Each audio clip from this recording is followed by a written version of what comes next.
STA TV, media syiar Islam. Bismillahirrahmanirrahim. Assalamualaikum warahmatullahi wabarakatuh. Waalaikumsalam warahmatullahi wabarakatuh. Innal hamdalillah nahmaduhu ta'ala wa nasta'inuhu wa nastaghfiruh. Wa na'udzu billahi min shururi anfusina wa min sayyiati a'malina. من يهده الله فلا مضل له ومن يضلله فلا هادي له أشهد أن لا إله إلا الله وأشهد أن محمدا عبده ورسوله لا نبي ولا رسول بعده قال الله تبارك وتعالى يا أيها الذين آمنوا اتقوا الله حق تقاته ولا تموتن إلا وأنتم مسلمون وقال الله سبحانه يا أيها الناس اتقوا ربكم الذي خلقكم من نفس واحدة وخلق منها زوجها وبث منهما رجالا كثيرا ونساء واتقوا الله الذي تساءلون به والأرحام إن الله كان عليكم رقيبا أما بعد أيها الأحبة الكرام رحمني ورحمكم الله فقد قال رسول الله صلى الله عليه وسلم فإن أصدق الحديث كتاب الله وخير الهدي هدى محمد صلى الله عليه وسلم وشر الأمور محدثاتها وكل محدثة بدعة وكل بدعة ضلالة وكل ضلالة في النار. Kaum muslimin dan muslimat dimanapun antum berada, dimanapun antum yang bisa mendengarkan jaringan Syiar Tauhid Aceh ini, mudah-mudahan Allah Subhanahu wa Ta'ala senantiasa melimpahkan kepada kita berbagai macam kenikmatan, memberikan kepada kita kesehatan, dan menyembuhkan kepada setiap penyakit-penyakit yang Allah Subhanahu wa Ta'ala berikan kepada kita. Ayyuhal ahibatul kiram rahimani wa rahimakumullah. Alhamdulillah, berkat nikmat daripada Allah Subhanahu wa Ta'ala, kita kembali diberikan kemudahan oleh Allah Subhanahu wa Ta'ala untuk bisa terus mengkaji firman-firman Allah Subhanahu wa Ta'ala, begitu pula hadis-hadis Rasulullah sallallahu alaihi wasallam, terkhusus tentang kitab yang sedang kita kaji, yaitu sebuah kitab yang kecil akan tetapi syarat dengan manfaat, yaitu kitab Hisnul Muslim, benteng seorang muslim, yang mana di dalam kitab tersebut berisikan tentang tata cara ibadah kita kepada Allah Subhanahu wa Ta'ala. Begitu pula tata cara kita berzikir kepada Allah Subhanahu wa Ta'ala. Tentunya ibadah ataupun zikir yang kita lakukan tersebut merupakan sesuatu hal yang warid ataupun yang bersumber daripada kitabullah dan juga sunnah Rasulullah sallallahu alaihi wasallam. Karena kita tidak mungkin untuk melakukan sebuah ibadah, untuk melakukan suatu penghambaan diri kita kepada Allah Subhanahu wa Ta'ala dengan cara kita sendiri. Kita nggak mungkin melakukan sesuatu penghambaan diri kita, melakukan ibadah, apakah itu zikir, salat dan segala macamnya, dengan tata cara kita sendiri, dengan seenaknya pikiran kita sendiri. Karena semua itu kaum muslimin dan rahmatullah, itu semuanya sudah diajarkan, sudah ada tuntunannya daripada kitabullah dan juga sunnah Rasulullah sallallahu alaihi wasallam. Nah, inilah yang bisa menjadikan kita untuk kembali bisa memperbaiki. Apakah selama ini kita bisa merenungi ada di antara ibadah-ibadah kita, tata cara ibadah kita yang mungkin sesuai dengan sunnah Rasulullah sallallahu alaihi wasallam, maka kita bersyukur kepada Allah Subhanahu wa Ta'ala. Begitu pula kalau memang kita mendapati ada di antara tata cara ibadah kita ataupun bacaan-bacaan zikir yang kita lantunkan, yang kita ucapkan, yang mungkin zikir tersebut tidak pernah datang daripada baginda Rasulullah sallallahu alaihi wasallam, ataukah Rasulullah tidak pernah mencontohkan ataupun mengajarkan kepada kita, maka hendaknya kita meninggalkannya dan kita mengikuti apa-apa yang telah datang ataupun apa-apa yang telah diajarkan oleh baginda Rasulullah sallallahu alaihi wasallam. Karena sudah tentu di sana masih banyak amalan-amalan ataupun ibadah-ibadah, begitu pula zikir-zikir yang diajarkan oleh baginda Rasulullah Sallallahu Alaihi Wasallam, tapi banyak di antara kita yang meninggalkannya, ataupun bukan meninggalkannya, akan tetapi kita jahil terhadapnya, kita tidak tahu. Maka oleh sebab itu kaum muslimin yang dirahmati Allah, kita belajar mendalami syariat, mendalami bagaimana tata cara ibadah kita kepada Allah Subhanahu Wa Taala. Tapi kaum muslimin dan muslimat yang dirahmati Allah, alhamdulillah kita telah sampai kepada bab 24. InsyaAllah kita akan membahas pada malam yang berbahagia ini. Setelah sebelumnya kita telah membahas tentang zikir-zikir ataupun tata cara dan begitu pula bacaan di dalam ibadah salat kita. Tentunya ini adalah bacaan yang diajarkan oleh baginda Rasulullah SAW. Kita telah membahas tentang bagaimana tata cara tasyahudnya Rasulullah SAW. Begitu pula bagaimana bacaan-bacaan yang terdapat ketika tasyahud. Kemudian tata cara kita bersalawat kepada baginda Rasulullah SAW setelah kita tasyahud, ya. Dan di sana tentunya banyak riwayat-riwayat yang datang daripada baginda Rasulullah SAW, dan itu bisa kita gunakan. Yang tidak boleh kita gunakan ataupun kita lakukan adalah sesuatu yang tidak sesuai dengan apa yang datang daripada baginda Rasulullah SAW. Walaupun itu semua kandungannya, maknanya adalah baik, akan tetapi lafadznya mungkin tidak ada diajarkan oleh baginda Rasulullah SAW, maka itu haruslah kita tinggalkan. Nah, kemudian kita beralih kepada bab selanjutnya, yaitu bab ke-24, ya. Jadi bagi kaum muslim dan muslimat yang memiliki kitab Hisnul Muslim di rumahnya ataupun panduan doa-doa zikir, ya, Hisnul Muslim yang dikarang oleh Syekh Sa'id bin Wahaf Al-Khattani rahimahullah, ya, maka bisa membuka kepada bab yang ke-24 daripada kitab tersebut, ya. Kitab yang kecil kan, tetapi Masya Allah di dalamnya banyak sekali tata cara ataupun zikir-zikir yang diajarkan oleh baginda Rasulullah SAW kepada kita. Nah, pada bab sebelumnya, ya, kita diajarkan tentang tata cara bagaimana kita bersalawat kepada baginda Rasulullah SAW setelah tasyahud. Allahumma salli ala Muhammad wa ala ali Muhammad sampai seterusnya, sampai innaka hamidum majid. Innaka hamidum majid. Nah, setelah kita selesai membaca salawat sampai innaka hamidum majid, maka kaum muslimin yang dirahmati Allah, kita disunahkan setelahnya adalah untuk membaca doa. Membaca doa. Jadi jangan ketika selesai membaca salawat sampai innaka hamidum majid kita langsung salam, ya. Langsung salam, ataupun kita bengong. Kenapa imam nih kita sudah selesai membaca salawat tapi masih lama gitu. Jangan bengong. Akan tetapi itu adalah kita gunakan untuk kita memperbanyak doa kepada Allah Subhanahu wa taala. Dan ada beberapa doa yang diajarkan oleh baginda Rasulullah SAW yang disunahkan untuk kita baca ketika kita selesai membaca salawat pada tasyahud akhir sebelum salam. Nah, kita masuk ke dalam bab ke-24 dari kitab Hisnul Muslim, bab doa ba'da tasyahud al-akhir qabla salam. Nah, yaitu bab doa-doa setelah tasyahud akhir sebelum salam. Jadi doa ini kaum muslimin rahmatullah dibaca pada tasyahud akhir sebelum salam.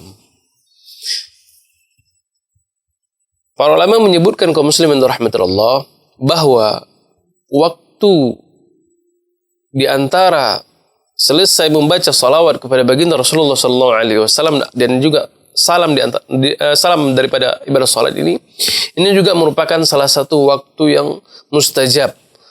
Salah satu waktu mustajab di dalam ibadah salat yang bisa, ya, kita gunakan untuk kita memohon ataupun berdoa kepada Allah Subhanahu wa taala. Karena tentu di sana di dalam ibadah salat, ya, di sana ada beberapa waktu ataupun tempat di dalam ibadah salat kita yang merupakan tempat mustajab. Di antaranya adalah ketika kita bersujud, ya. Ketika kita bersujud, maka kita disunahkan untuk memperbanyak doa kepada Allah Subhanahu wa taala, pakai istighfar dan juga yang lainnya. Begitu pula setelah membaca salawat kepada baginda Rasulullah SAW pada tasyahud akhir. Maka ini juga merupakan waktu-waktu yang mustajab di mana kita harus menggunakannya untuk banyak-banyak berdoa kepada Allah Tabaraka wa taala. Nah, doa yang pertama yang diajarkan oleh baginda Rasulullah SAW adalah Allahumma inni a'udzubika min azabil qabri wa min azabi jahannam wa min fitnatil mahya wa mamat wa min syarril fitnatil masihid dajjal. Kita ulangi.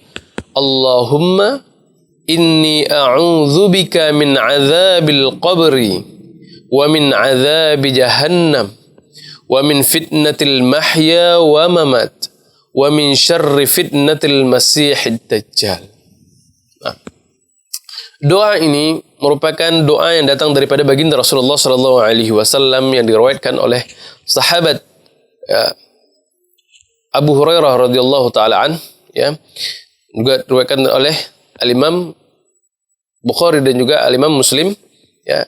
Dan para ulama menyebutkan bahwasanya hadis ini merupakan lafadznya oleh Al-Imam Muslim rahimahullah dari jalur sahabat Abu Hurairah radhiyallahu taala an. Nah,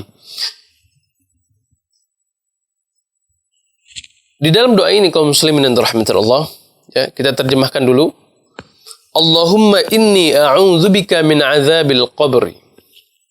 Ya Allah, aku memohon perlindungan kepadamu dari azab kubur.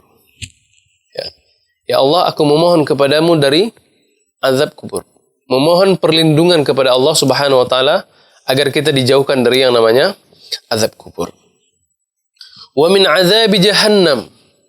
Dan juga aku memohon kepadamu ya Allah dari siksaan ataupun azab api neraka ataupun azab jahannam. Wa min fitnatil mahya wa mamat. Begitu pula ya Allah, aku memohon kepadamu dan aku berlindung kepadamu untuk dijauhkan daripada fitnah al-mahya wa mamat. Al-mahya wa mamat yaitu fitnahnya kehidupan dan juga fitnahnya setelah kematian. Wa min syarri fitnatil masihid dajjal. Dan juga ya Allah, aku memohon perlindungan kepadamu dari kejamnya, buruknya fitnah masihid dajjal. Ayo ikhwah rahimani wa rahimakumullah. Ada baiknya kita membaca hadis berikutnya karena memang semakna dan ada sedikit penambahan daripada riwayat sebelumnya. Nanti insya Allah akan kita jelaskan poin per poin yang terdapat di dalam doa ataupun hadis Rasulullah SAW ini. Nah, itu kita bacakan kepada doa yang kedua. Allahumma inni a'udzubika min azabil qabri wa a'udzubika min fitnatil masihid dajjal wa a'udzubika min fitnatil mahya wa mamat. Allahumma inni a'udzubika minal ma'sami wal maghram. Naam. Ya. Beberapa lafaz ini sama dengan riwayat yang pertama, itu yang datang daripada sahabat Abu Hurairah radhiyallahu taala an. Akan tetapi di sini ada terdapat perbedaan letak, ya, lafadznya. Dan juga ada penambahan beberapa lafaz pada riwayat yang kedua ini. Adapun riwayat yang kedua ini kaum muslimin yang dirahmati Allah, diriwayatkan juga oleh Al-Imam Muslim dan juga Al-Imam Bukhari rahimahullah, ya, dan juga ini merupakan lafaz daripada Al-Imam Muslim rahimahullah dari jalur sahabat Aisyah radhiyallahu taala anha, merupakan istri baginda Rasulullah sallallahu alaihi wasallam. Kalau doa yang pertama tadi dari sahabat Abu Hurairah dan doa yang kedua ini dari sahabiah Aisyah radhiyallahu taala anha. Allahumma inni a'udzubika min azabil qabri. Ya Allah, aku memohon perlindungan kepadamu dari azab kubur. Wa a'udzubika min fitnatil masihid dajjal. Nah, jadi doa yang kedua, poin yang kedua dari riwayat Aisyah radhiyallahu taala anha di sini adalah memohon untuk perlindungan terhadap fitnahnya Masih Dajjal. Wa a'udzubika min fitnatil mahya wa mamat. Memohon perlindungan daripada fitnahnya kehidupan dan juga setelah kematian. Nah, di sini ada penambahan yang datang daripada riwayat Aisyah radhiyallahu taala an, bahwasanya Rasulullah sallallahu alaihi wasallam menambahkan Allahumma inni a'udzubika minal ma'sami wal maghram. Ya, yaitu ya Allah, aku memohon perlindungan kepadamu, ya, minal ma'sam, dari dosa-dosa yang kita lakukan, wal maghram, begitu pula dari hutang-hutang kita.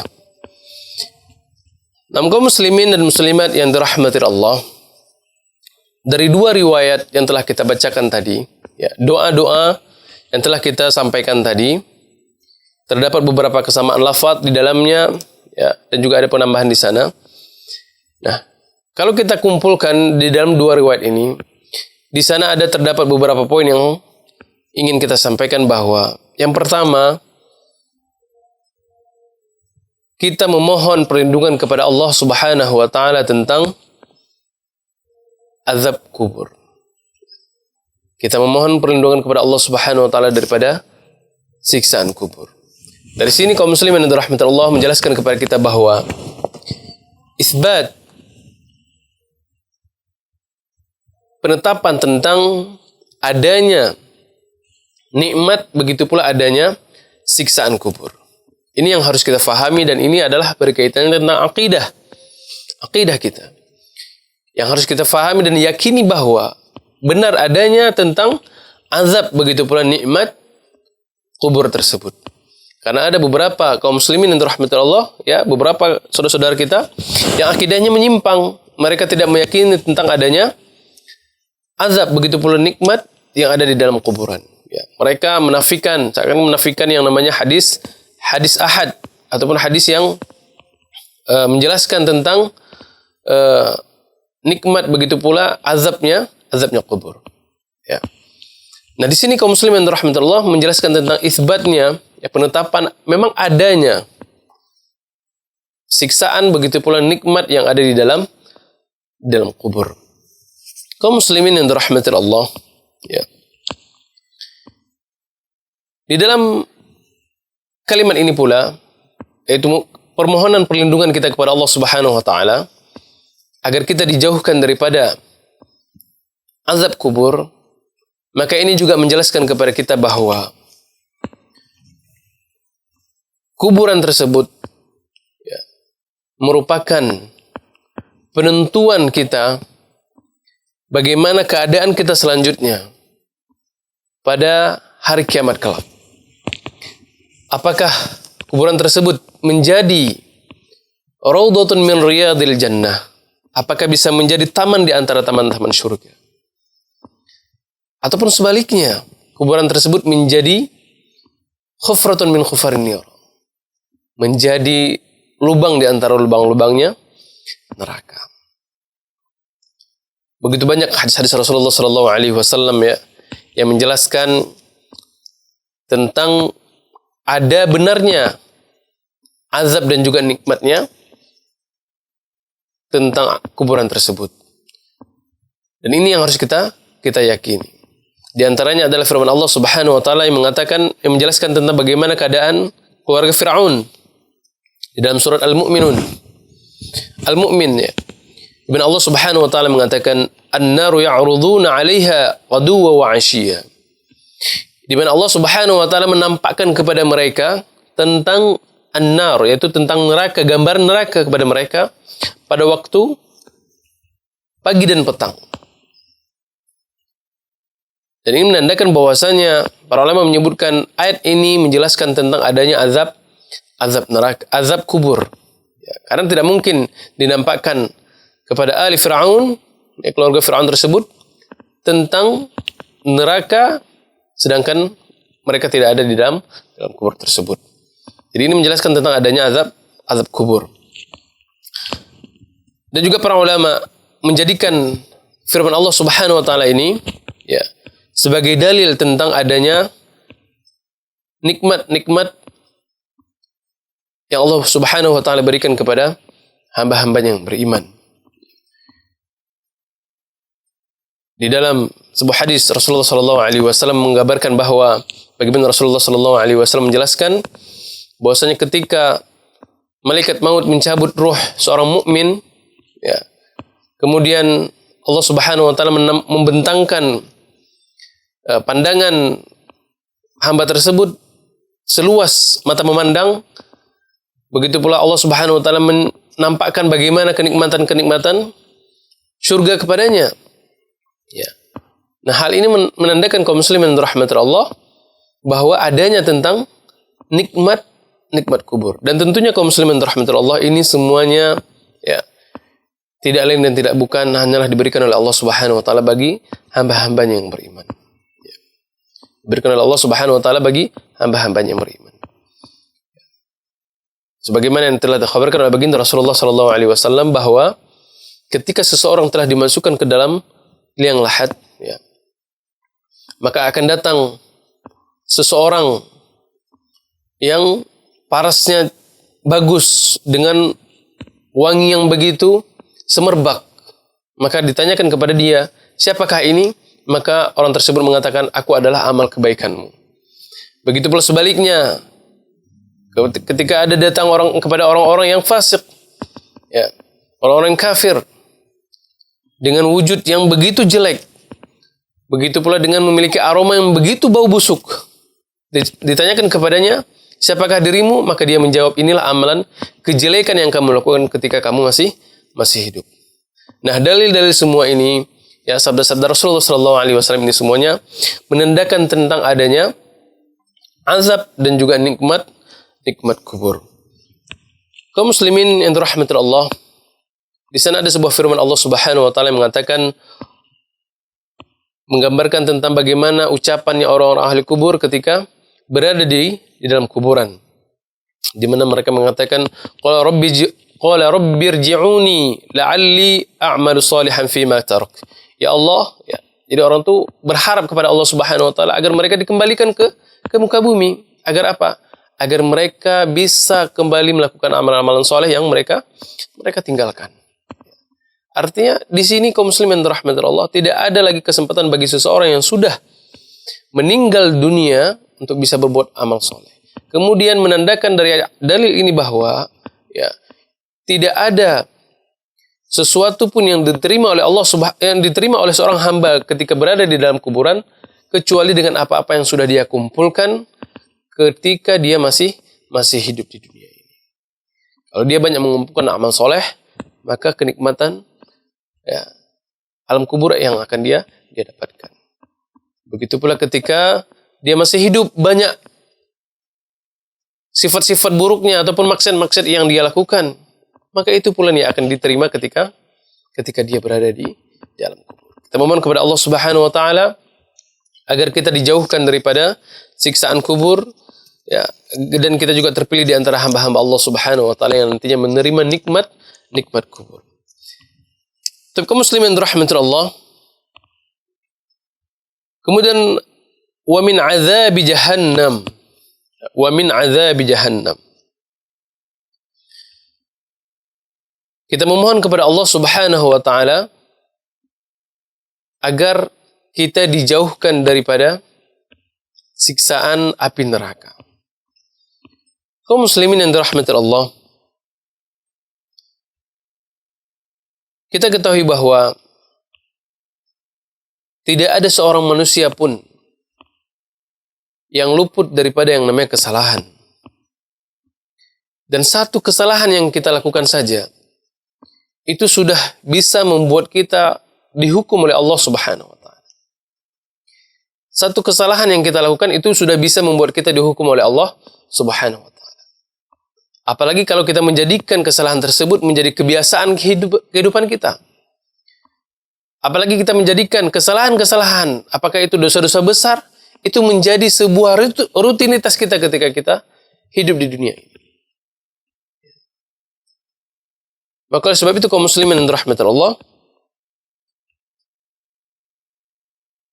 hendaknya kita memohon kepada Allah Subhanahu wa taala agar Allah Subhanahu wa taala mengampuni dosa-dosa kita, agar kita dijauhkan daripada azab api neraka. Dan Rasulullah sallallahu alaihi wasallam mengkhabarkan kepada kita bahwa azab neraka yang paling ringan yang diberikan oleh Allah Subhanahu wa taala adalah azab kepada pamannya Rasulullah sallallahu alaihi wasallam, yaitu Abu Talib. Di mana Rasulullah sallallahu alaihi wasallam mengabarkan bahwa pada hari kiamat kelak Allah Subhanahu wa taala memakaikan terompah dari api neraka kepada pamannya Rasulullah, itu Abu Talib, sehingga dengan memakai terompah tersebut mendidihlah yang namanya otaknya Abu Talib. pamannya Rasulullah SAW. Dan ini merupakan gambaran siksaan api neraka yang sangat ringan. Lalu bagaimana dengan siksaan api neraka yang begitu dahsyat yang lainnya? Maka Rasulullah SAW mengajarkan kepada kita untuk kita memohon ampunan kepada Allah. Kita memohon perlindungan kepada Allah Subhanahu wa taala min azab jahannam, dari siksaan api neraka.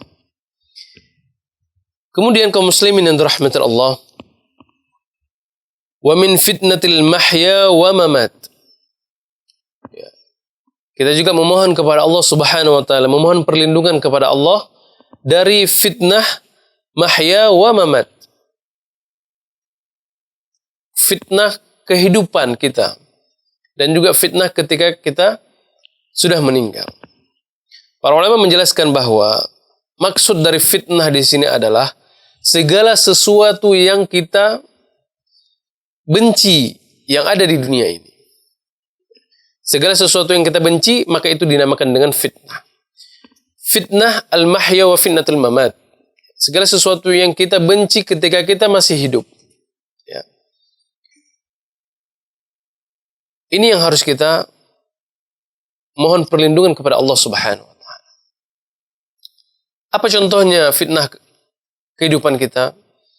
Itu masih kita keseharian ya, menggumbarkan syahwat kita. Begitu pula kesibukan hari-hari kita dengan dunia kita, sehingga kita mengabaikan yang namanya akhirat kita. Nah, ini semuanya adalah fitnah dunia. Kita sadar, faham bahwa kita adalah manusia yang hamba lemah. Tidak mungkin kita bisa melakukan segala sesuatu tanpa perlindungan daripada Allah Subhanahu wa taala. Maka sudah wajib dan pantasnya bagi kita untuk memohon perlindungan kepada Allah Subhanahu wa taala agar kita dijauhkan daripada fitnah kehidupan ini. Agar kita tidak terlalu disibukkan dengan kehidupan dunia kita. Agar kita tidak terlalu terjerumus ke dalam syahwat kita. Agar kita tidak terlalu melakukan perbuatan-perbuatan yang dibenci di dalam kehidupan kita ini. Wa min fitnatil mamat. Artinya, para ulama menjelaskan maknanya adalah fitnatul mamat ini adalah fitnah, masuk di dalamnya adalah fitnatul qubur. Fitnah yang terjadi setelah kita meninggalkan dunia yang fana ini. Begitu pula para ulama menjelaskan bahwasanya yang maksud daripada fitnatul mamat di sini adalah fitnah setelah kematian, yaitu diantaranya adalah fitnatu indal maut. Fitnah ketika seseorang menjumpai mautnya ataupun ajalnya. Ya. Di mana banyak di antara umat manusia ketika Allah Subhanahu wa taala mencabut ruh daripada jasadnya, tidak semua orang bisa mengucapkan kalimat tauhid, la ilaha illallah. Nah, ketahuilah kaum muslimin rahmatullah, ini merupakan waswas syaitan. Upaya syaitan untuk membolak-balikkan lisan kita agar kita tidak bisa mengucapkan kalimat tauhid di akhir hayat kita. Oleh sebab itu kaum muslimin rahmatullah, kita memohon kepada Allah Subhanahu wa taala agar kita dijauhkan daripada fitnatul mamat di sini, yaitu agar kita dijauhkan daripada waswas syaitan ketika Allah Subhanahu wa taala mencabut nyawa kita. Begitu pula para ulama menjelaskan maksud daripada fitnatul mamat di sini adalah su'ul khatimah. Ya. Akhir kehidupan kita di dunia ini dengan sebuah akhir yang jelek. Apakah itu Allah Subhanahu wa taala mencabut nyawa kita ketika kita sedang bermaksiat? Apakah itu Allah Subhanahu wa taala mencabut nyawa kita ketika kita sedang meminum khamar, sedang berjudi, ya, sedang melakukan sebuah kemaksiatan? Tidak ada di antara kita yang mampu menghandle kaum muslimin rahmatullah, memanage dirinya bahwa dia akan selamat daripada su'ul khatimah. Maka oleh sebab itu kaum muslimin rahmatullah, kita memohon perlindungan kepada Allah daripada fitnatul mamat di sini, itu agar kita dijauhkan daripada su'ul khatimah, agar kita dijauhkan daripada waswasi syaitan ketika kita hendak meninggalkan dunia ini. Kaum muslimin dan muslimat yang dirahmati Allah, sungguh begitu lengkap apa yang telah diajarkan oleh baginda Rasulullah SAW dalam doa yang pendek ini. Kalau kita betul-betul memahami, ya, kita akan merasakan nggak mungkin seorang muslim tersebut ketika setelah membaca doa ini, setiap sholat dia berdoa kepada Allah Subhanahu wa Ta'ala agar diampuni dosa-dosanya. Maka tidak mungkin ada seorang muslim ketika sholat dia masih memiliki dosa. Tidak mungkin. Karena kenapa? Karena setiap sholat dia selalu memohon ampunan kepada Allah. Setiap sholat dia selalu memohon perlindungan kepada Allah Subhanahu wa Ta'ala. Kemudian wa min syarri fitnatil masiihid dajjal. Kita memohon kepada Allah Subhanahu wa Ta'ala dari kejelekan Masihud Dajjal. Masihud Dajjal. Kaum muslimin yang dirahmati Allah, kalimat Masih di sini artinya adalah penghapusan. Penghapusan. Kenapa disebutkan Masihud Dajjal? Maka Dajjal ini ya, berasal dari kalimat Ad-Dajjalah, yaitu artinya adalah pembuat ataupun kehancuran. Ya. Maka para ulama menyebutkan kenapa di sini Rasulullah SAW menyebutkan kalimat Masihud Dajjal. Ya. Makna Masih di sini adalah lianna musiha minhul al-khair. Karena Allah Subhanahu wa Ta'ala menghapus dari orang ini atau dari Dajjal ini kebaikan. Artinya tidak ada kebaikan pada diri Dajjal ini. Dan di antara makna Masih di sini adalah lianna 'ainahu wahid mamsuha. Artinya Allah Subhanahu wa Ta'ala menghilangkan ataupun menjadikan penglihatan, menghapus satu penglihatan daripada Dajjal ini, sehingga Dajjal tersebut hanya memiliki satu mata saja. Wa li'anna al-Masih khuluquhu ay annahu su'ul khuluq. Artinya adalah bahwasanya kenapa dinamakan dengan Masihud Dajjal? Bahwasanya Masih di sini adalah Allah Subhanahu wa Ta'ala menghilangkan kebaikan daripada penciptaannya. Artinya bahwasanya seorang Dajjal ini, ya, jadi bentuknya itu sangatlah buruk, sangatlah buruk, tidak elok untuk dipandang. Ini makna daripada Masihud Dajjal yang dijelaskan oleh para ulama. Kaum muslimin yang dirahmati Allah, fitnah Dajjal merupakan sebuah fitnah yang begitu dahsyat. Sampai-sampai baginda Rasulullah SAW menyebutkan tidak ada seorang pun di kalangan para nabi kecuali mereka akan memperingatkan umatnya daripada fitnah Dajjal. Tidak ada seorang pun di kalangan para nabi kecuali mereka akan memperingatkan umatnya daripada fitnah Dajjal. Saking dahsyatnya fitnah Dajjal tersebut. Maka kaum muslimin yang dirahmati Allah, Rasulullah SAW memberikan sebuah tips kepada kita bahwa apabila kita mendengar sebuah kabar tentang Dajjal, ya, apabila kita mendengar sebuah kabar tentang Dajjal, maka hendaknya kita menjauh sejauh-jauh mungkin daripada daerah yang ditempati oleh Dajjal tersebut. Jangan kita mengira bahwasanya kita memiliki keimanan yang kuat. Jangan kita mengira bahwasanya kita memiliki tauhid yang kokoh, sehingga kita berkeinginan untuk melawan Dajjal tersebut. Yang kita takutkan adalah kita menjadi pengikut daripada Dajjal tersebut. Maka oleh sebab itu Rasulullah SAW mengajarkan doa kepada kita agar kita berlindung, memohon perlindungan Allah Subhanahu wa Ta'ala daripada fitnah Dajjal. Dan di antara amalan yang diajarkan oleh baginda Rasulullah SAW agar kita terfitnah agar kita dijauhkan daripada fitnah Dajjal adalah, yaitu kita disunahkan membaca 10 ayat daripada surat Al-Kahfi ketika malam Jumat. Ini kata Rasulullah SAW, di antara fadilahnya kita membaca surat Al-Kahfi pada malam Jumat adalah agar kita dihindari daripada fitnah Dajjal. Kenapa kaum muslimin yang dirahmati Allah? Para nabi selalu memperingatkan umatnya daripada fitnah Dajjal. Baginda Rasulullah SAW mengkabarkan bahwa di antara hikmah kenapa umat manusia tersebut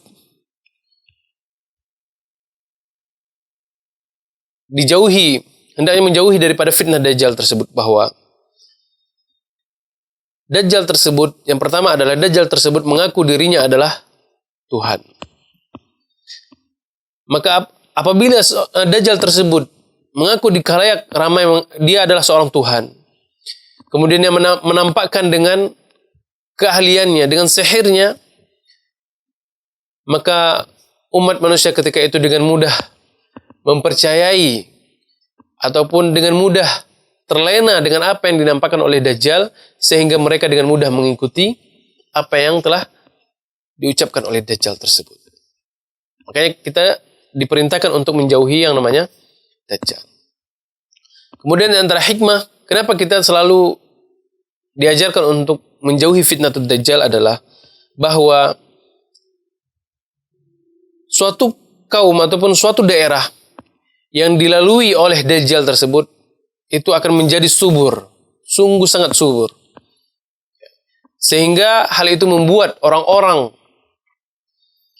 yang berada di sekeliling Dajjal, yang berada di suatu tempat, satu daerah di mana Dajjal tinggal di dalamnya, menjadi senang, menjadi tidak tanpa merasa kekurangan apapun. Sehingga mereka mengikuti apa yang diucapkan oleh Dajjal, di antaranya adalah mengaku bahwasanya Dajjal tersebut merupakan Tuhan. Begitu dahsyatnya fitnah yang dilakukan oleh Dajjal. Begitu pula dikhabarkan oleh baginda Rasulullah SAW, kenapa seseorang hendaknya memohon perlindungan kepada Allah Subhanahu wa taala dari fitnah Dajjal, karena bahwasanya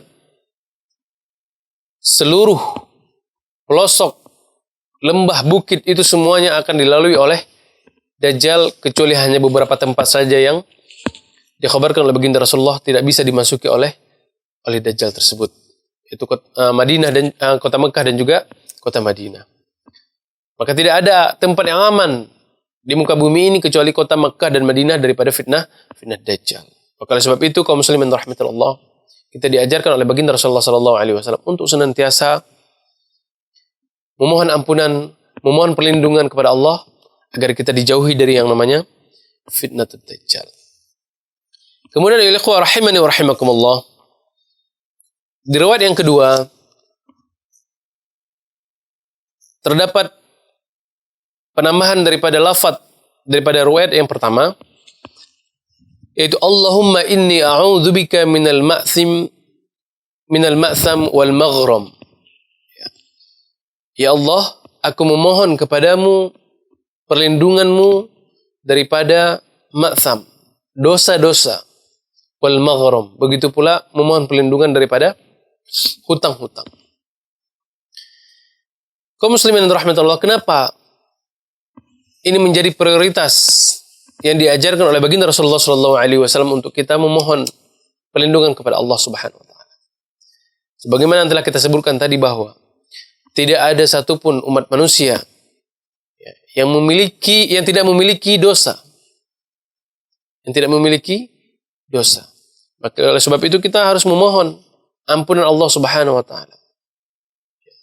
Kullu bani Adam khata' wa khairul khata'un tawwabun. Setiap umat manusia tersebut pasti memiliki kesalahan. Wa khairul khata'ina tawwabun. Dan sebaik-baik orang-orang yang membuat kesalahan tersebut adalah orang-orang yang mau bertaubat. Kita memohon ampunan Allah, kita memohon perlindungan Allah Subhanahu wa taala. Begitu pula wal maghram. Kita memohon kepada Allah Subhanahu wa taala perlindungan agar kita dijauhi yang namanya hutang-hutang. Karena perkara hutang ini kaum muslimin rahmatullah merupakan perkara yang begitu dahsyat. Perkara yang begitu dahsyat. Makanya hendaknya kita menjauhi yang namanya perkara hutang piutang. Kalaupun kita terlalu terdesak untuk berhutang, maka hendaknya kita berhutang dengan niat untuk kita mengembalikannya ataupun melunasinya. Karena kenapa kaum muslimin rahmatullah, banyak fenomena sekarang ini kita melihat orang-orang bermudah-mudahan dengan yang namanya hutang. Ada bahkan di antara mereka yang berniat ketika berhutang bukan untuk niat melunasinya. Dan ini merupakan sebuah kesalahan dan bertolak belakang dengan apa yang telah diajarkan oleh baginda Rasulullah SAW di dalam syariat kita. Rasulullah SAW sangat mewanti-wanti kita untuk agar kita tidak bermudah-mudahan dengan perkara hutang. Ya. Bahkan sampai-sampai disebutkan oleh para sahabat bahwa Rasulullah SAW tidak ingin menyalati seorang mayit yang masih memiliki hutang lantaran orang tersebut ataupun keluarga yang tersebut tidak mau melunasi hutang-hutang. Rasulullah SAW tidak mau menyalati orang-orang yang seorang mayit yang masih memiliki hutang. Hal ini sebagaimana sebuah hadis Rasulullah SAW dari sahabat Jabir radhiyallahu taala an. Kata beliau radhiyallahu taala an, karena Rasulullah SAW la yusalli 'ala rajulin mata wa 'alaihi dain. Bahwasanya Rasulullah SAW tersebut tidak mau mensalati seseorang tersebut yang mana orang tersebut masih memiliki hutang. Nah, ini menjadi perhatian bagi kita bahwa perkara hutang ini merupakan perkara yang harus kita prioritaskan, yang harus kita pikirkan betul-betul. Ya. Bahkan ada di dalam riwayat yang lain menyebutkan bahwa orang-orang yang telah dicabut nyawanya oleh Allah Subhanahu wa taala, ya, maka belum jelas keadaannya apakah dia akan mendapatkan nikmat ataupun azab daripada Allah Subhanahu wa taala sampai telah jelas perkara hutangnya. Artinya sampai jelas hutang yang tersebut sudah dilunasi oleh ahli warisnya. Sebab itu kaum muslimin rahmatullah, jangan bermudah-mudahan tentang perkara hutang ini. Apabila kita memang sudah kepepet ataupun terdesak, maka kita harus memiliki niat azam untuk kita bisa melunasinya. Dan ada di antara beberapa adab yang harus kita lakukan ketika kita berhutang, bahwa di antaranya kita menulis hutang kita tersebut, ya. Kemudian kita juga mengkabarkan kepada keluarga-keluarga kita bahwasanya kita memiliki hutang di sini dan di sini sama si fulan dan sama si alan, ya. Agar semuanya ini kaum muslimin rahmatullah menjadi jelas. Karena kita kaum muslimin, ya, tidak mengetahui kapan ajal kita, kapan Allah Subhanahu wa taala mentakdirkan kita untuk meninggalkan dunia ini.